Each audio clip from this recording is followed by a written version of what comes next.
উহুদ যুদ্ধের কাহিনী চলছে। উহুদ যুদ্ধে কিছু মুসলমান কাফেরদের কথা শুনেছিল। আপনারা জানেন আব্দুল্লাহ ইবনে উবাইর নেতৃত্বে প্রায় ৩০০ মিলে ১,০০০ লোক উহুদের যুদ্ধে শরীক হওয়ার জন্য এসেছিল। আব্দুল্লাহ ইবনে উবাই বলল যে না, আমরা মদিনার বাইরে যাব না, মদিনার ভিতরে থাকি। কিন্তু জওয়ান সাহাবীরা পরামর্শ দিলেন যে আমরা কি কাপুরুষ হয়ে গেছি নাকি, আমরা বাইরে যাব, কাফেরদেরকে মদিনায় আমাদের শহরে ঢুকতে দেব না, বাইরেই তাদেরকে মোকাবিলা করে তাড়িয়ে দেব।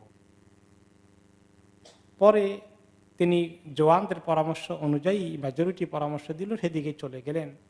তখন আব্দুল্লাহ ইবনে উবাই মুনাফিক একটা উসিলা পেয়ে গেল, বলল যে আমার কথার কোনো গুরুত্ব নাই, আমার পরামর্শকে অবহেলা করা হলো। সে তার সাঙ্গভঙ্গ মুনাফিক নিয়ে প্রায় ৩০০ লোককে ফেরত চলে আসলো, আর গেল না। বাকি থাকলো কত? ৭০০ থেকে নিয়ে তিনি চলে গেলেন। যে সমস্ত লোকেরা মুনাফিকের কথায় ফেরত চলে আসছিল, এবং এরকম মাঝে মধ্যে মুনাফিকরা যখন বিভিন্ন ওয়াসওয়াসা দিয়ে বসে থাকে মুসলমানদেরকে ক্ষতিগ্রস্ত করে, এরকম মুনাফিক মুশরিক কাফেরদের পরামর্শ যদি মুসলমানরা গ্রহণ করে, তাদের উস্কানি যদি শুনে, তারা যে মুসলমানদের ক্ষতি করতে চায়, মুসলমানদের ব্যাপারে হিংসা আছে, এটা না বুঝে, তাহলে মুসলমানদের অনেক ক্ষতি হবে। আল্লাহ তাআলা বলছেন, হে ঈমানদার লোকেরা, তোমরা কাফেরদের কোনো কথা শুনো না। তারা তোমাদেরকে যদি বুদ্ধি দেয় আমাদের দিন ইসলাম কেমন হবে, এটা যেন বুদ্ধি কি অমুসলিমরা দিবে? মুসলমানদের বিষয়গুলো কেমনে চালাতে হবে, এই বুদ্ধি কি কাফেরদের কাছ থেকে নেব? মুসলমানরা নিবে। কিন্তু অনেকেই কাফেরদের পরামর্শ অনুযায়ী মুসলমানদেরকে চালাইতে চায়, আছে কিনা? তো এরকম যদি করো তাহলে কি হবে জানো? কাফেরদের কথা শুনলে ইয়ারুদ্দুকুম আলা আকাবিকুম, তারা তোমাদেরকে তোমাদের পথ থেকে সরিয়ে দেবে। কাফেরদের বুদ্ধি শুনলে তারা আমাদেরকে ইসলামের উপরে থাকতে বুদ্ধি দেবে না সরে যেতে বুদ্ধি দিবে? সরে যেতে বুদ্ধি দিবে। মুসলমানদের উচিত যে তাদের কোরআন হাদিস যে তরিকার কথা বলে সেই তরিকার মধ্যে তারা চলবে। তারা নিজেরা তাদের বুদ্ধি পরামর্শ করে পারস্পরিক পরামর্শের ভিত্তিতে চলবে, কিন্তু কাফেরদের বুদ্ধি নিয়ে মুসলমানদেরকে নিজেরা চলা আর নিজেদেরকে পরিচালনা করার দায়িত্ব নেবে না। আল্লাহ তাআলা আরেকটু বলছেন, বালিল্লাহু মাওলাকুম, বরঞ্চ আল্লাহ তোমাদের মাওলা। মাওলা অর্থ কি? প্রভু বাংলা তর্জমা করলে কিন্তু কথাটা ক্লিয়ার হয় না। মাওলার অনেক ব্যাপক অর্থ, যিনি তোমাদের একান্ত সাহায্যকারী, ভরসার জায়গা, তোমাদের কল্যাণকামী, যিনি তোমাদেরকে উপকার করতে পারবেন, তোমাদের কল্যাণ করতে যিনি সক্ষম, তার এই ক্ষমতা আছে, এবং যিনি আন্তরিকভাবে তোমাদের কল্যাণকামী, তিনি হচ্ছেন আল্লাহ।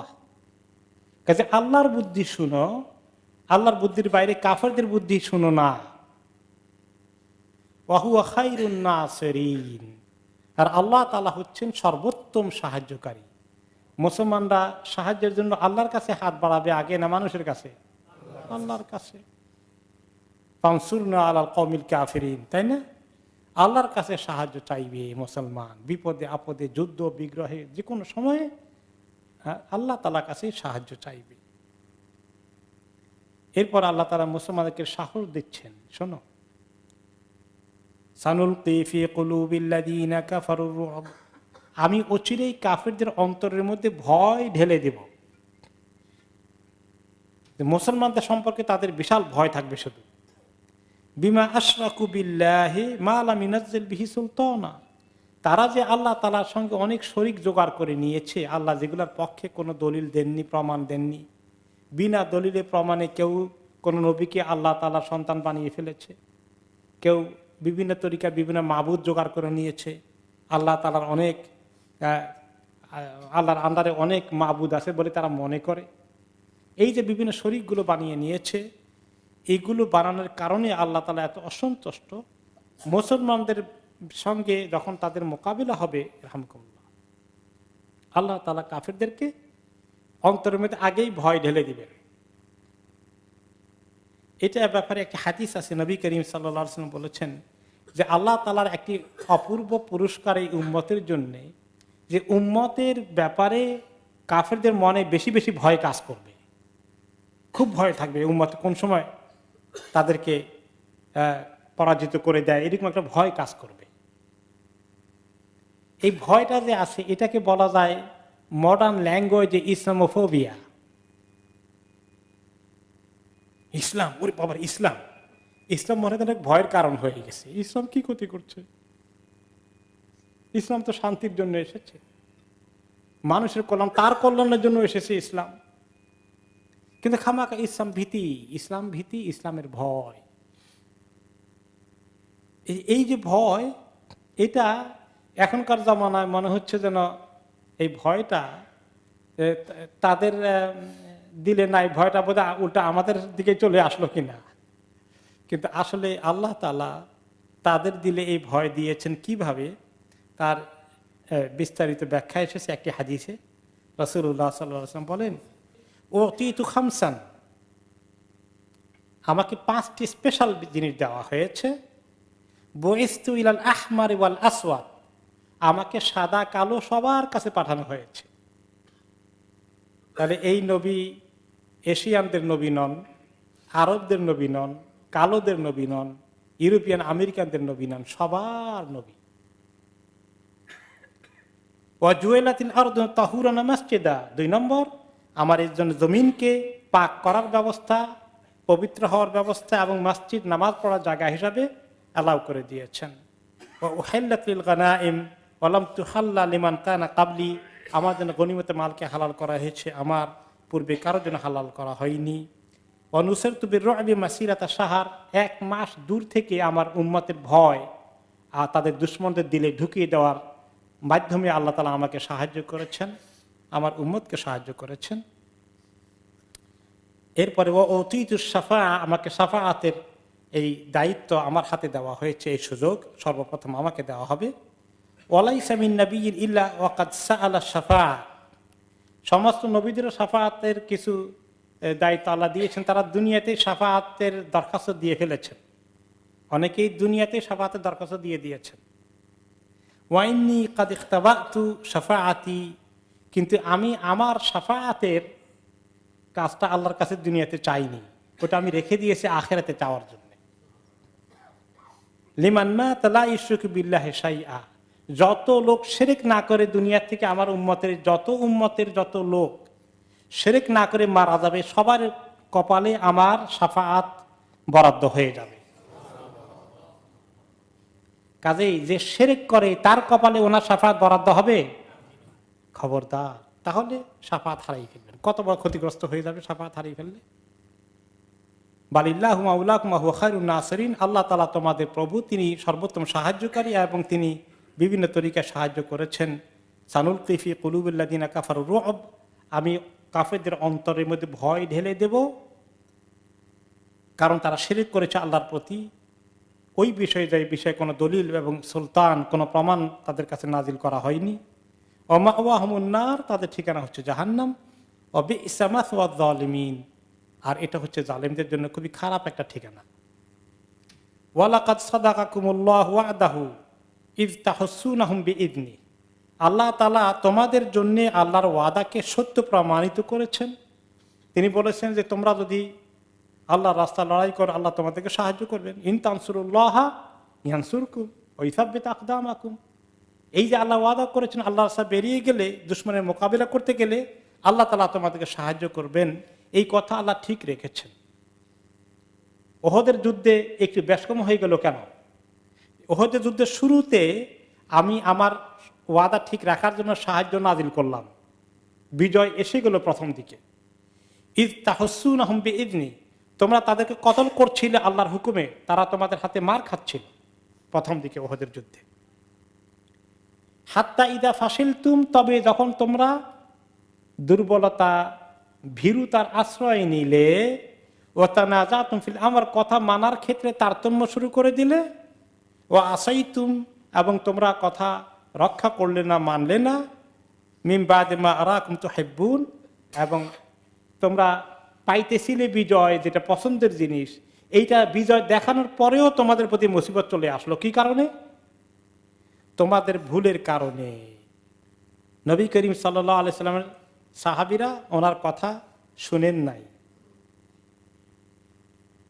কথা লঙ্ঘন করেছেন। তার রেওয়ায়েত এসেছে আব্দুল্লাহ ইবনে জুবায়ের রাদিয়াল্লাহু আনহুকে তিনি, যেটা আমরা বলেছিলাম গত সপ্তাহেও, যে পেছনের দিকে একটা পাহাড়ের, দুই পাহাড়ের মাঝখানে একটু ফাঁক আছে, এই জায়গাটা তিনি বললেন 50 জন সাহাবীকে, আব্দুল্লাহ ইবনে জুবায়েরের নেতৃত্বে তুমি এখানে থাকো, লা তাবরাহু, খবরদার এখান থেকে নড়ো না। ইন রাআইতুমুনা যাহারনা আলাইহিম ফালা তাবরাহু, যদি দেখো যে আমরা তাদের উপরে বিজয় অর্জন করেছি তাহলেও এই জায়গা ছেড়েও না। ওয়া ইন রাআইতুমুহুম যাহারু আলাইনা ফালা তুঈনুনা, এমনকি উল্টা তারা যদি আমাদেরকে হামলা করে, তারা বিজয় লাভ করে, তারপরে আমাদেরকে সাহায্য করতে গিয়ে এই জায়গা থেকে সরে যেও না। এমনকি আর কি রিওয়ায়াতে এসে তিনি বলেছেন, ওয়া ইন রাআইতুমুনা তাখতাফানা তায়র ফালা তাবরাহু হাত্তা উরসিলা ইলাইকুম, এমনকি আমাদেরকে যদি এমনভাবে হত্যা করা হয়ে যায় যে আমাদের লাশগুলো পাখি খেয়ে নিচ্ছে, গোশত নিয়ে যাচ্ছে, এরপরেও তোমরা খবরদার ওখান থেকে সরবা না যতক্ষণ না আমি খবর না দিয়েছি। ওকে, এখন এরপরেও তাদের মধ্যে কেউ কেউ বলে বসলো, আব্দুল্লাহ ইবনে জুবায়ের তো কমান্ডার এই 50 জনের, এখন ওনার আন্ডারে যে 50 জন আছে তারা বললো, আল গানিমা আই কাউমুল গানিমা যাহারা আসহাবুকুম ফামা তানজুরুন, আরে চলো চলো, ওই আমাদের ভাইরা তো অলরেডি বিজয় লাভ করে ফেলেছেন, কাফেরের রণে ভঙ্গ দিচ্ছে, তাদের মহিলারা দৌড়ে পালিয়ে যাচ্ছে, তাদের সৈন্যরা পালিয়ে যাচ্ছে, চলো জলদি করে এখন গনিমতের মাল দখল করার টাইম হয়ে গেছে। কাল আব্দুল্লাহ ইবনে জুবায়ের, আব্দুল্লাহ ইবনে জুবায়ের যিনি সাহাবী কমান্ডার ছিলেন 50 জনের পাহারা দেওয়ার দায়িত্বে, তিনি বললেন, আনাসিতুম মা ক্বালা লাকুম রাসূলুল্লাহ সাল্লাল্লাহু আলাইহি ওয়াসাল্লাম, ভুলে গেলা আল্লাহ নবী কি বলে গিয়েছিলেন, যে আমার হুকুম ছাড়া নড়বা না, আমরা পরাজিত হলেও নড়বা না, বিজয় লাভ করলেও এই জায়গা ছাড়বে না। ফাকাল ইন্না লানাতিয়ান্নান নাস ফালানাসিবান্না মিনাল গানিমা, আরে বিজয় তো হয়ে গেছে, আর দেরি করে লাভ নেই, আমরা পিছনে ধাওয়া করি এখন। তারা চলে আসলো, মাত্র 6 জন, কোন কোন রেওয়ায়েতে আসছে, কোন কোন রেওয়ায়েতে আরেকটু বেশি, এই কয়েকজন, মাত্র অল্প কয়েকজন থাকলেন, আর বাকিরা ওদিকে চলে গেল। শেষ পর্যন্ত তারা চলে যাওয়াতে পিছন দিক থেকে খালিদ ইবনে ওয়ালিদের নেতৃত্বে, তখনও তিনি কাফেরদের কমান্ডার হিসাবে আছেন, ঘোড়সওয়ার, আক্রমণ করে মুসলমানদেরকে সাংঘাতিকভাবে আক্রমণ করলে, আক্রমণের কারণে মুসলমানরা বেদিশা হয়ে গেল, কোন দিক থেকে আক্রমণ আসে টেরই পেলেন না। 70 জন সাহাবী সেখানে শহীদ হয়ে গেলেন, আর বাকিরা অনেকেই রণে ভঙ্গ দিয়ে পলায়ন করে চলে গেল। এদিকে আবু সুফিয়ান খবর রটিয়ে দিল যে মুহাম্মদ মারা গেছে। এই কথা শোনার পরে বাকি সাহাবীরাও সব বলল যে আর যুদ্ধ করে লাভ নাই, মুহাম্মদ তো শেষ। এটা আমরা গত সপ্তাহে শুনেছি। তো তখন যখন চলে গেল, এই সময় সহিহ বুখারী রিওয়ায়াতে আসছে যে নবী করিম সাল্লাল্লাহু আলাইহি ওয়াসাল্লাম যখন এরকম পরিস্থিতি মোকাবেলা করলেন, মোকাবেলা করতে গিয়ে তিনি, ওনার সঙ্গে আর লোকজন বেশি থাকলো না, অল্প কয়েকজন মাত্র থাকলো। মেজরিটি সাহাবীরা 70 জন শহীদ হয়ে গেলেন, আর বাকিরা তারা ছড়িয়ে পড়লো, এদিক সেদিক চলে গেল।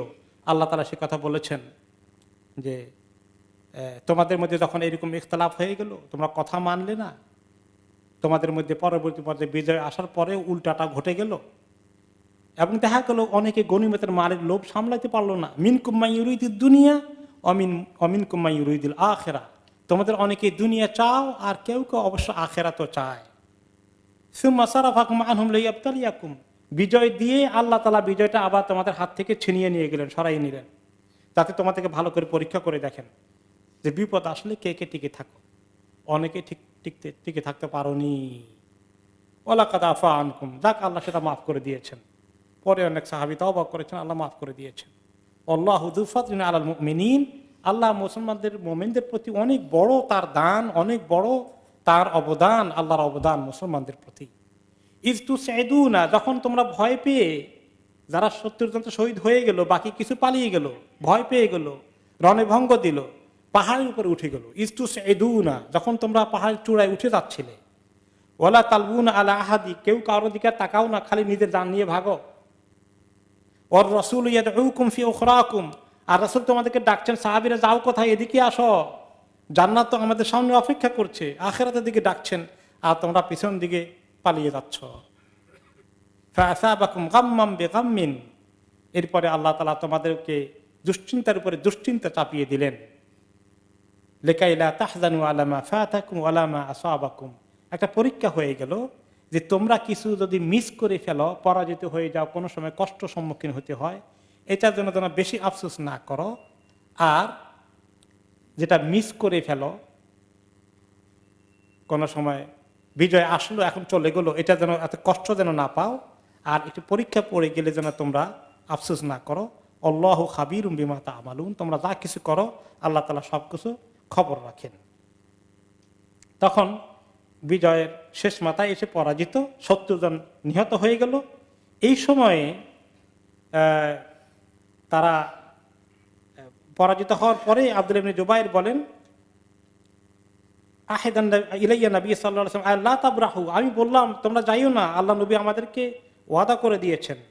ফালাম্মা আবাউ সারাফা উজুহাহুম ফাউসিবা সাবুনা কাতিলান, এরা চলে যাওয়ার পরেই পিছন দিকে হামলা করে 70 জন শহীদ হয়ে যাওয়ার পরে ময়দানের পরিস্থিতি পাল্টে গেল। আবু সুফিয়ান ওদিক থেকে যখন দেখলো যে মুসলমানরা এখন মার খাচ্ছে পিছন দিকের আক্রমণে, সে ফেরত দাঁড়ালো। ওহদ পাহাড়ের উপরে উঠে এখন সে ওখান থেকে ডাকে পাহাড়ের নিচে মুসলমানরা, আর ওরা ছিল পাহাড়ের উপরে, মক্কার দিকে চলে যাচ্ছিল, ফেরত আসলো। তখন দেখলো মুসলমানরা উল্টা দিকে মার খেয়ে কুপকাত হয়ে গেছে। এখন তারা চিন্তা করে দেখলো আবু সুফিয়ান, সে তো তাদের কমান্ডার, ডাক দিয়ে বলে জোরে, আফিল কমে মোহাম্মদ, এই মোহাম্মদ কি এখনো বেঁচে আছেন? ফাকাল লা তুজিবু, নবী করিম সাল্লাল্লাহু আলাইহি ওয়াসাল্লাম বললেন, চুপ করে থাকা, কেউ কথা বলো না, এখন জবাব দিও না। ফাকাল আফিল কমে ইবনে আবি কুহাফা, বলে আবু বকর ইবনে আবি কুহাফা, আবু বকর আছে নাকি, না সেও মারা গেছে? ফাকাল লা তুজিবু, তিনি বললেন যে এটারও জবাব দিও না। তো তার মানে আবু সুফিয়ান একটু কনফার্ম হয়ে যাক মরে গেছে, তাহলে সে করবে, আর যুদ্ধের দরকার নাই, পাল্টা আক্রমণ আবার নতুন করে করবে না, চলে যাবে। 3 নম্বরে ডাক দিয়ে বলল, আফিল কওমি ইবনুল খাত্তাব, ওমর ইবনুল খাত্তাবও আছে নাকি, না সেও মারা গেছে? আবু সুফিয়ান জিজ্ঞাসা করলো 3 নম্বর কোয়েশ্চন।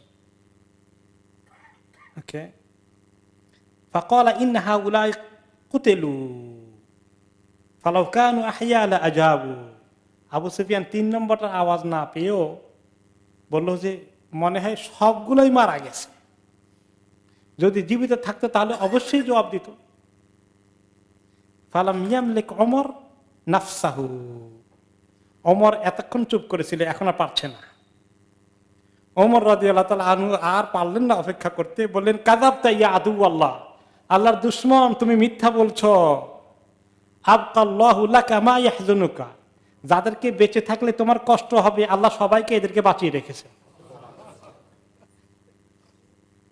যে মুহাম্মদও বেঁচে আছেন, আবু বকর বেঁচে আছেন, ওমরও বেঁচে আছেন।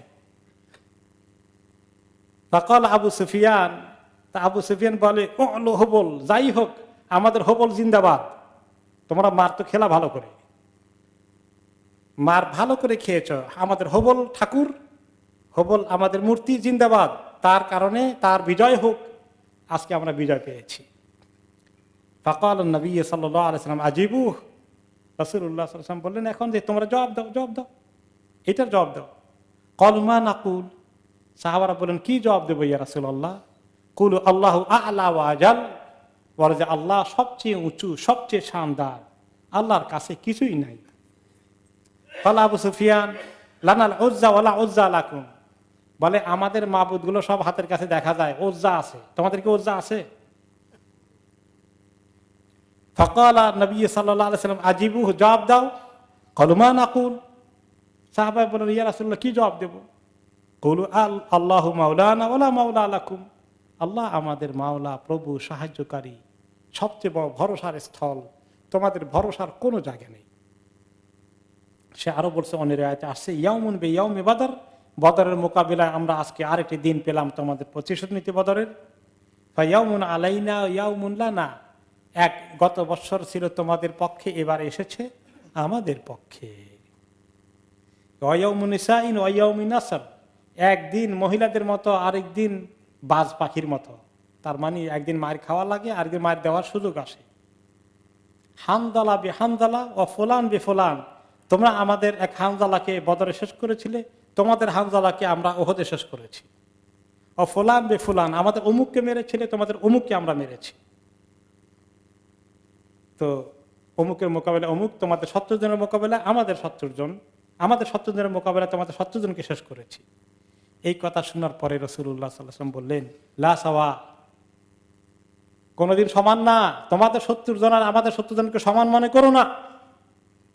আম্মা কাতলানা ফা আহইয়াউন ইরজাকুন, আমাদের যারা 70 জন শহীদ হয়েছেন আল্লাহ তাআলার কাছে তারা রিজিক পাচ্ছেন, শহীদ। ওয়াম্মা কাতলাকুম ফাফিন নারি ওয়াযাবুন, আর তোমাদের যেগুলো মারা গেছে তাদের শান্তি নাই মরেও, তারা মরার পরে এখন আযাবের মধ্যে ঢুকে গেছে। তারপর আবু সুফিয়ান বলল যে দেখুন তোমাদের লাশগুলোর মধ্যে অনেক ক্ষত বিক্ষত পাবা, অনেকগুলাকে অনেক বিকৃত করা হয়েছে। আমি এটা ব্যাপারে কোনো অর্ডার দেইনি। সে তো আবার তাদের কমান্ডার, মনে করে সে এটা করিয়েছে, সে বলে যে আমি কমান্ড দেইনি, তবে এগুলো করার কারণে আমি নাখোশ হয়েছি তাও বলবো না। ওকে, আমার তো ওয়ালা নাহিতু ওয়ালা হাবাবতু ওয়ালা কারিহতু ওয়ালা সাআনি ওয়ালা সাররানি। এই কথা শোনার পরে নবী করিম সাল্লাল্লাহু আলাইহি ওয়াসাল্লাম বলেন, ফানাদারু, দেখো তো কাকে কাকে তারা এরকম লাশ বিকৃত করেছে। ফানাদারু ফাইদা হামজা কাদ বাকারা বাতনাও, সবার আগে দেখতে পেল হামজা রাদিয়াল্লাহু আনহুকে, যে ওনার লাশকে কলিজা কেটে পুরো সব বের করে ফেলা হয়েছে। ওয়া আখাযাত হিন্দ কাবদাহু ফালাকাতহা ফালাম তাসতাতি আন তাকুলাহা।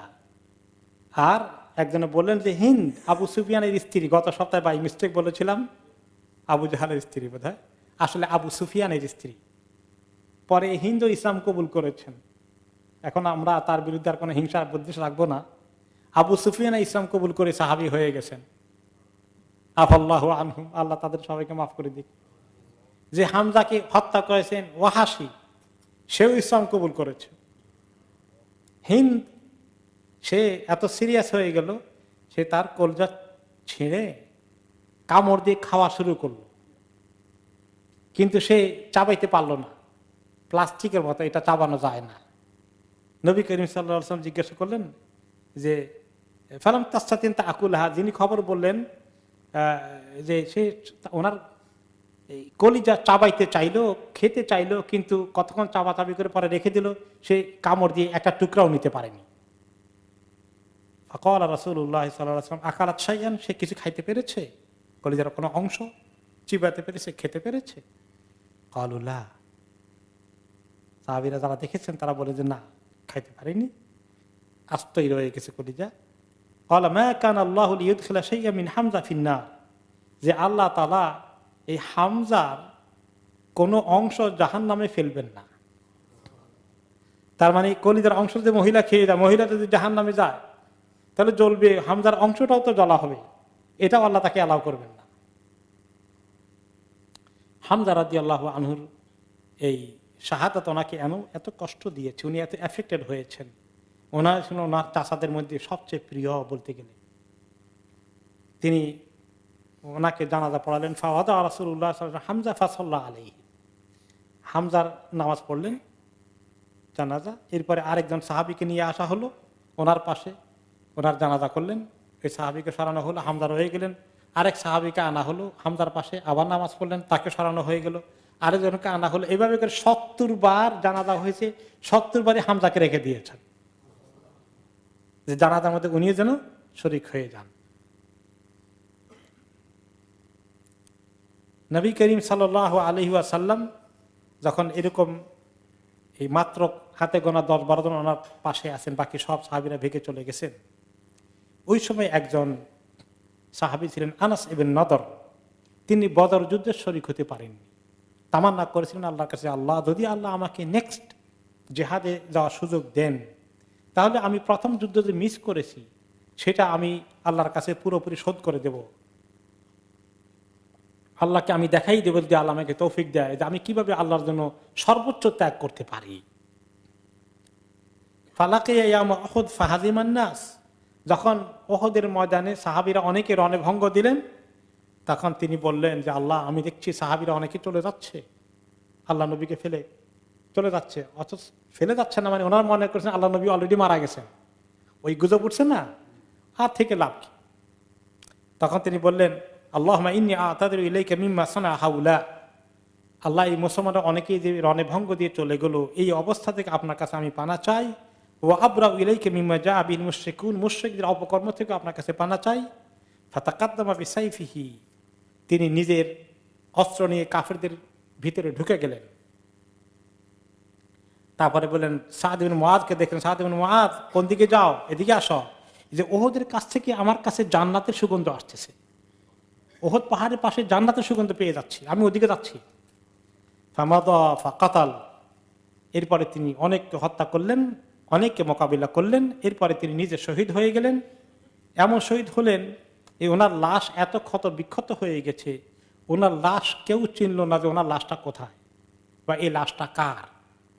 পরে ওনার সিস্টার এসে ওনার একটা আঙ্গুলের মধ্যে একটা দাগ ছিল, কোন রকমের সেই আঙ্গুলের দাগটা দেখে চিনতে পেরেছে এটা আমার ভাই আনাস ইবনে নাদার।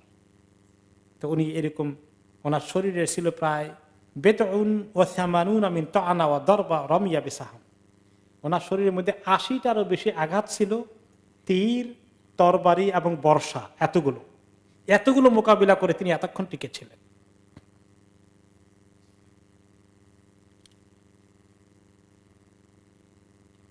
এরপরে নবী করিম সাল্লাল্লাহু আলাইহি ওয়াসাল্লামের পাশে এক সাহাবী ছিলেন, নাম হচ্ছে সাদ ইবনে আবি ওয়াক্কাস রাদিয়াল্লাহু আনহু। তিনি বলেন যে রাসূলুল্লাহ সাল্লাল্লাহু আলাইহি ওয়াসাল্লাম আমার হাতে তীর উঠিয়ে দিতেন আর বলতেন, ছোড়ো, এর মে ফেদাক আবি অম্মি, তুমি ছোড়ো, আমার পিতা মাতা তোমার খেদমতে কোরবান হয়ে যাক, তুমি ছোড়ো, তীর ছাড়ো। এভাবে করে ওই সাহাবী ওনার কাছে থেকে সঙ্গ পেয়েছেন। আরেকটি রেওয়ায়েত এসছে, সাদ ইবনে আবি ওয়াক্কাস ওই সাহাবী বলেন যে আমি উহুদের দিন দেখছি নবী করিম সাল্লাল্লাহু আলাইহি ওয়াসাল্লামের পাশে একজন সাদা পোশাকধারী লোক, বাম পাশে আরেকজন সাদা পোশাকধারী লোক সাংঘাতিক লড়াই করছে ওনার পক্ষ থেকে, যাতে আল্লাহ নবী আঘাত না পান। আর এই দুইজন লোককে আমি আর কোনোদিন উহুদের আগেও দেখিনি, পরেও দেখিনি আর কোনোদিন। এই দুইজন কে ছিল?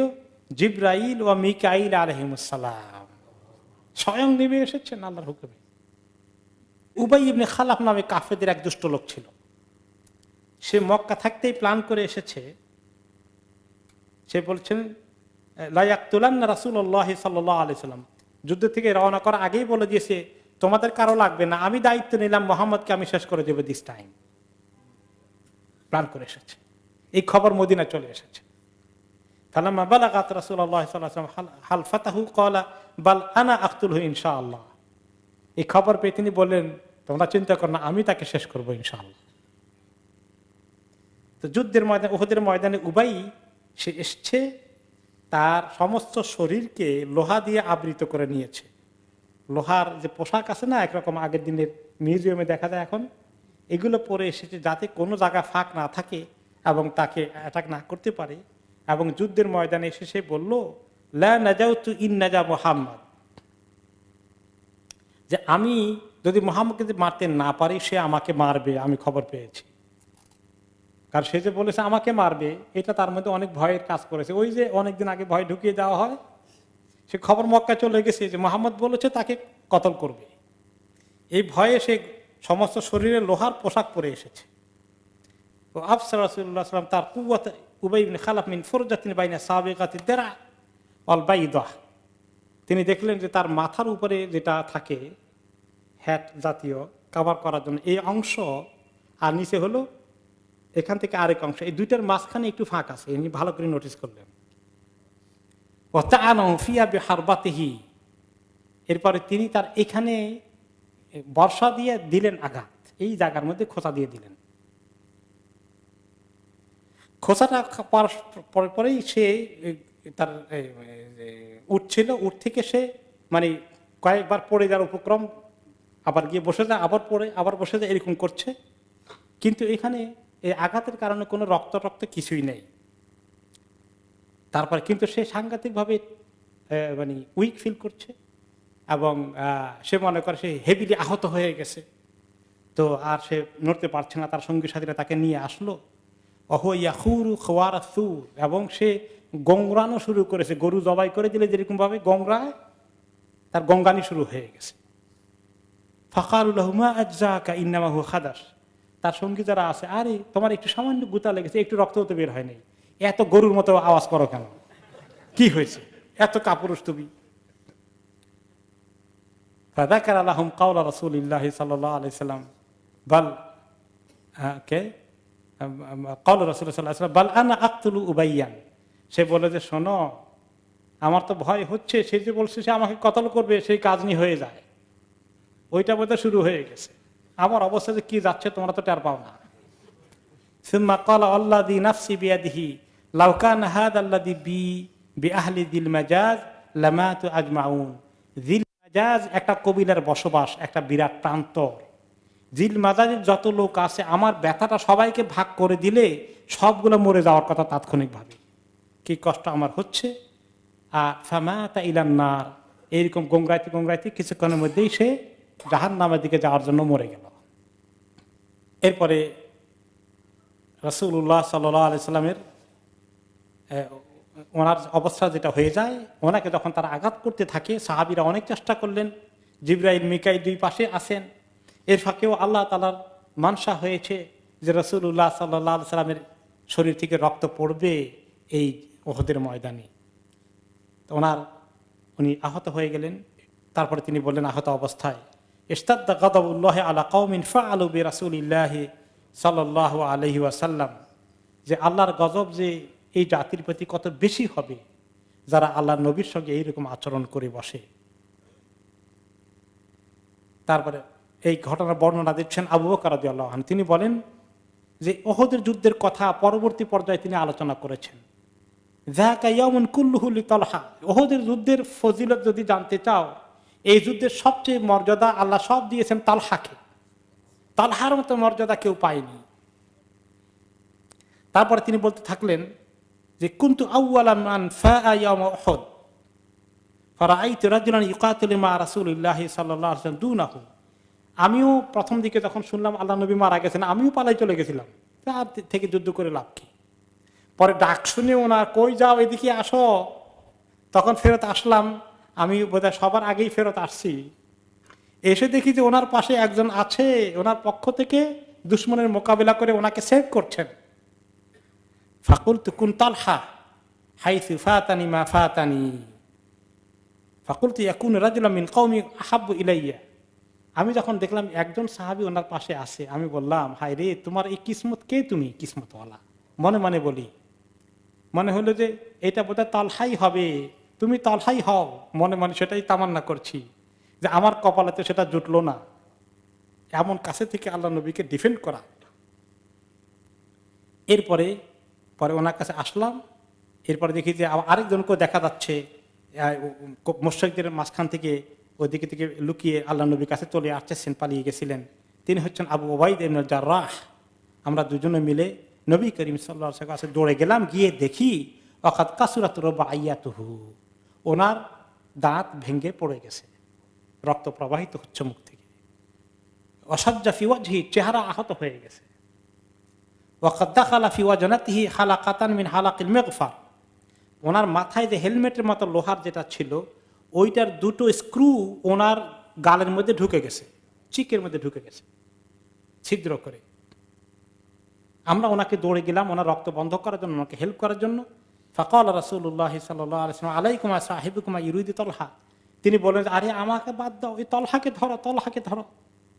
তলহা ওনার পক্ষ থেকে নিজের জীবন বাজি রেখে দুশমনের মোকাবিলা করেছে। ওয়াকাদ নাযাফা, তলহার তখন সমানে রক্ত চলে যাচ্ছে শরীর থেকে, তিনি তখন মৃত্যুর দিকে চলে যাচ্ছেন। ফালান নালতাফিত ইলা কওলিহি, আমরা ওনার কথা সেটা না মেনে ওনাকে রক্ষা করার জন্য আমরা প্রায়োরিটি দিলাম দুইজনে, আমি এবং আবু উবাইদা ইবনে জাররাহ। ওয়া যাহাবতু লিআনজা যালিকা মিন ওয়াজহিহি, আমি দেখলাম যে ওনার এখান থেকে এখন এই লোহাকে বের করতে হবে, কারণ এখানে থাকলে উনি আরো রক্ত প্রবাহিত হবে এবং এটা পচে যাবে, তখন তার অপারেশন থিয়েটার নাই। আমি গেলাম যে আমার হাত দিয়ে না পারলে দাঁত দিয়ে কামড়াই তুলবো, টান দিয়ে বের করে ফেলবো, লোহা ঢুকে গেছে অনেক দূর। ফাকালা আবু উবাইদা আকসামতু আলাইকা বিহাক্কি লিমা তারাকতানি, আল্লাহর কসম দিলাম আবু বকর তুমি এই সুযোগটা আমাকে দাও, তুমি তুলো না, আমি তুলি।